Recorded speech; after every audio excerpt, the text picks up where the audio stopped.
안녕하십니까, 이사무장입니다. 오늘은 2,310만원으로 단 2만원에 800만원의 수익을 거둔 성공 사례를 소개해드리고자 합니다. 유치권 신고된 아파트를 낙찰받았는데 취하 합의서에 서명해주고 단기간에 800만원을 번 사례입니다. 취하 합의서에 서명을 안 하면 더 큰 수익이 날 수도 있지 않냐 라고 반문하시는 분들이 계실 텐데 지금부터 자세한 설명을 들어보시기 바랍니다. 소개해드릴 사건은 2011년도 사건으로 인천시 중구 운서동, 즉 영종도에 위치한 한 아파트였습니다. 자세한 위치와 사건 번호는 공개할 수 없음을 양해 부탁드립니다. 간략히 소개해드리자면 총 10층 건물에 분양 면적 43평형이고 2003년 초에 보존 등기되었습니다. 감정가는 3억 3천만 원이었으나 당시 시세는 3억 원가량 하였고 1회 유찰되어 30% 저감된 2억 3,100만 원이 최저가였습니다. 2회 입찰기일 약 열흘 전에 유치권 신고가 되어 있었으나 소유자 전매의 물건으로 유치권은 인정받기 어려운 물건이었습니다. 입찰 당일 저는 최저가 2억 3,100만 원에서 660만 원을 더 쓴 2억 3,760만 원의 낙찰을 받았습니다. 총 입찰자는 4명으로 차순위 즉 2등이 적은 금액은 2억 3,590만 원으로 저한 단 170만 원 차이였습니다. 매우 아슬아슬한 짜릿한 결과에 기분 좋게 경매 입찰 법정을 나올 수 있었습니다. 같은 사건에 입찰했던 나머지 3분의 얼굴이 기억나는데 매우 아쉬워하는 표정들이 아직도 생생합니다. 낙찰 후 바로 해당 부동산에 찾아갔습니다.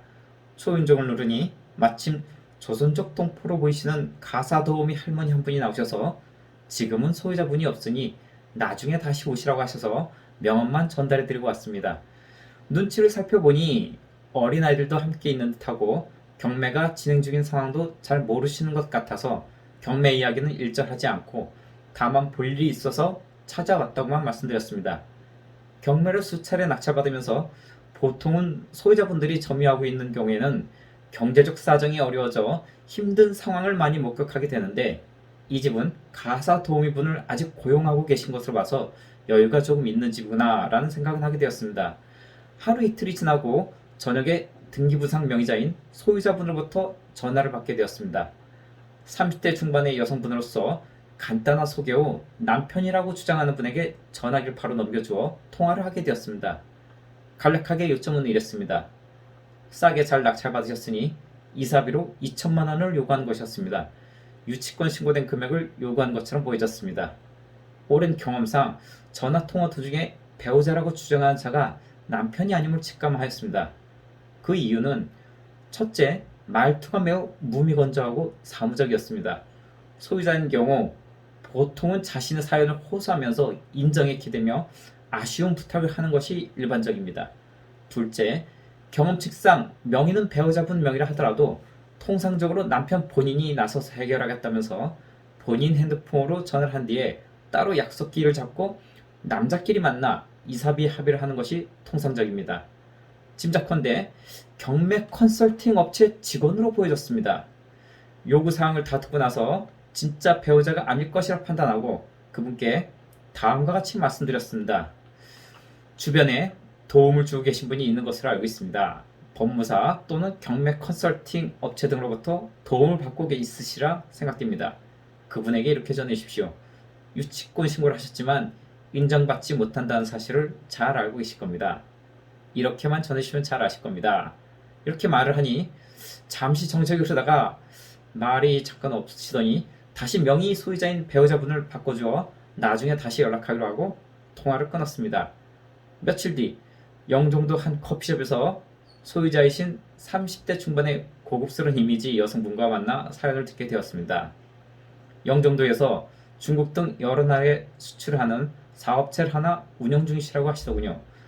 사연을 소개하기 전에 간단히 채무 상황을 살펴보겠습니다.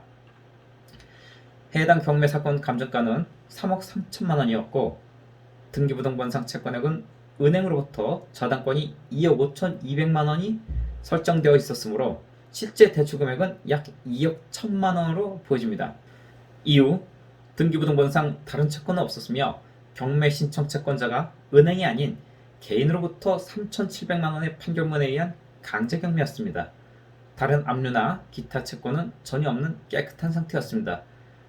등기부상 채권액이 모두 합쳐 2억 4,700만 원밖에 안 되고 시세는 3억 원이 넘었으므로 이 경우에 일반 매매로 팔아도 경매는 진행하지 않고 충분히 취하할 수 있는 경우를 하겠습니다. 소유자분의 자세한 설명을 들어보니 사연은 이랬습니다. 남편이 서울의 악덕 사채업체로부터 1,800만가량 대화하였는데 이자가 불어 금액이 3,700만 원이 되었다는 것입니다. 언뜻 이해하기는 어렵지만 어쨌든 채권자에게 이자를 모두 지급하는 것은 절대 싫었다고 합니다. 그래서 선택한 대안이 경매 컨설팅 업체에 소개를 받아 유치권 신고를 하고 저렴하게 지인의 명의로 낙찰을 받아 채무 금액을 모두 변제하지 않으려 했던 것입니다. 그러나 예상과 다르게 제가 낙찰을 받게 되어 계획이 모두 틀어진 것이지요. 일단 결과가 이렇게 된 이상 소유자분은 개인 채무 3,700만 원을 모두 변제하고 오신 상태로 저에게 취하 동의서를 요구하셨습니다.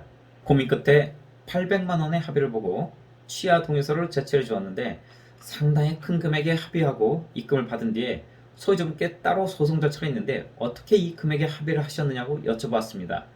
소유자분께서는 그러면 낙찰자가 가만히 있지는 않을 거 아니시냐고 저에게 반문하셨는데 제가 순간 아무 말도 할 수가 없었습니다.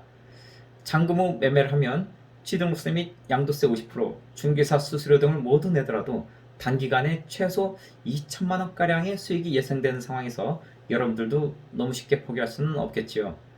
여기서 잠깐, 경매 취소 합의금은 얼마가 적당할까요? 과거 몇 년 전에 충청남도 토지 강제 경매 사건 채무자가 의뢰하여 경매 취하를 진행한 적이 있었습니다. 당시 채무자가 낙찰자에게 합의금으로 1,000만 원을 주겠다고 먼저 제안을 했는데 거절하여서 어쩔 수 없이 공탁금을 걸고 소송하여 취하를 한 사례가 있습니다. 반대로 낙찰자는 너무 욕심을 부리다가 2주 만에 1,000만 원을 벌 수 있는 기회를 놓쳐서 안타까운 경우를 할 수 있겠습니다. 실무에서는 경매의 종류에 따라 다르겠지만 사실상 몇백만 원이면 적당하리라 봅니다. 저희 사례는 강제 경매 사건인데다가 허위 입주권 신고를 한 특수한 경우를 할 수 있으므로 참고만 하시기 바랍니다. 여러분들도 만약 낙찰을 받고 경매 취하 합의서를 요구받는 일이 있으시다면 너무 큰 욕심 버리시고 적당한 가격에 합의를 해주실 것을 당부드리는 바입니다. 매우 높은 합의금을 지급해 주신 당시 소유자님께 이 자리를 빌어 감사의 말씀을 전하는 바입니다. 오늘도 도움이 되시길 바라면서 이 영상 마칩니다. 감사합니다.